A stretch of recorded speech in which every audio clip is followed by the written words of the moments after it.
Whether it's managing debt, planning for the future, or just deciding who pays for dinner, money touches every part of a relationship. Studies show that money is one of the top reasons that couples argue. But what if the key to dealing with financial stress isn't just about having more money? Here to talk all about this, answer some of our questions, is relationship expert Dr. Shonda Craft. Hey, good morning.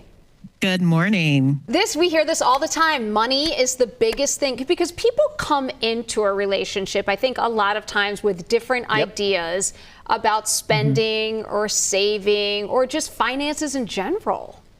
Yeah, absolutely. This idea that we have money values and maybe even a money culture that comes from our family backgrounds growing up, kind of what we do in our day-to-day lives. When you have people who have differing perspectives about money, whether it's you have somebody who's a saver and somebody who's a spender, or, perhaps you have both partners who have struggled with having money, right? Like maybe there's been inconsistent work experience, or they work, but it's just, paycheck to paycheck.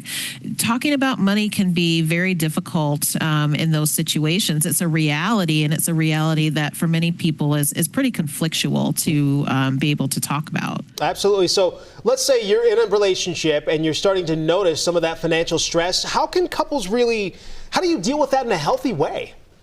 Well, first of all, it is talking about it, right? Like sitting and wringing your hands and worrying in your own head about, do we have enough money this month to pay the bills? Or I really want to save for a vacation, or how are we ever going to retire? Like if you're keeping all of that to yourself, that's causing a lot of stress and strain on you, which is eventually going to come out in the relationship. So being able to just say, hey, we need to stop and have conversations about this on a regular basis, whether that's sitting down weekly together, maybe once a month you go through all of your bills, every few months, just being able to just say, okay, we need to dedicate time to actually talk about this and understand the state of affairs is really one of the best places to start. Okay, let me follow up with that then. Is it best to have one person who's in control of the finances, or is it best to have both people who kind of have like an equal power structure there?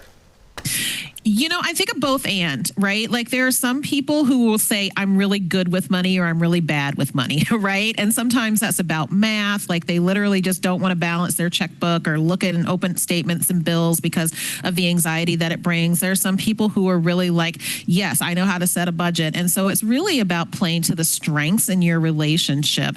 If you have a partner who is a little bit stronger with, detail orientation, budgeting, those kinds of things, find a space and place for that other partner to also be involved, right? And sometimes it feels like it's just natural. The person who's maybe earning more money or the only person earning money is in control of the decisions, but really it does need to be a partnership because the money is ultimately going into the entirety of the household. Even if you maintain separate accounts, it's really good to know what's happening on all sides. How do you address that in particular, those imbalances there? Maybe it's called a power imbalance or a financial imbalance, but if they only work in the home and there's someone that brings in the paycheck, or maybe someone earns a whole lot more than someone else, how do you open up those conversations?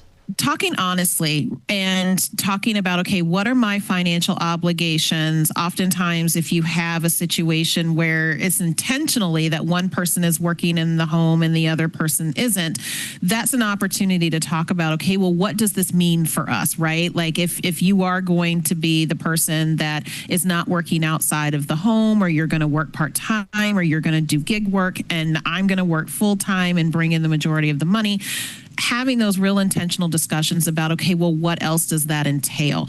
It's also about recognizing, when do you anticipate that there might be some strain coming, right? Like if you know that there are layoffs happening at your company, or, you're concerned because you're the one that does the grocery shopping and you're seeing that prices are going up, like being able to also talk about, what are my concerns? What are my fears for the future, so that we can kind of try to get ahead of those.